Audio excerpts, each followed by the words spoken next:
नारी र पुरुष बीच भएको वैवाहिक सम्बन्धलाई जस्तोसुकै जटिल परिस्थिति आए पनि जोगाएर राख्नुपर्छ भन्ने मान्यताका कारणले गर्दाखेरिमा आज लाखौं लाख आमाहरूले आफूमाथि भइरहेको अन्याय र अत्याचारलाई मुटुभित्रै खैँचिएर राखिदिनु भएको छ। यसका कारणले गर्दाखेरिमा लाखौं लाख टिनेजरहरू दुर्व्यसनका शिकार बनिरहेका छन्। आजको हाम्रो समाजमा लगभग 80% बाउखालहरू रक्सीको कुलतमा फस्नु भएको छ। उहाँहरूले रक्सी पिएर आएर घरमा अशान्त वातावरणको सिर्जना गरिदिनुहुन्छ अनि त्यो कलिलो बाल मनस्थितिले शान्ति खोज्न थाल्छ।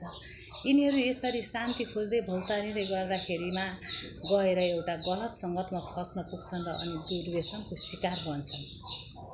तपाईहरू मान्नुस् नमान्नुस्, पत्याउनुस् नपत्याउनुस्, आजको यी टिनेजरहरू कुलतमा फस्नुको कारणहरू मध्येमा एउटा प्रमुख कारण भनेको बाउखालहरूले पिएको रक्सी घरमा आएर उकेलिदिनु नै हो भन्छु म त ठोकुवाको साथ।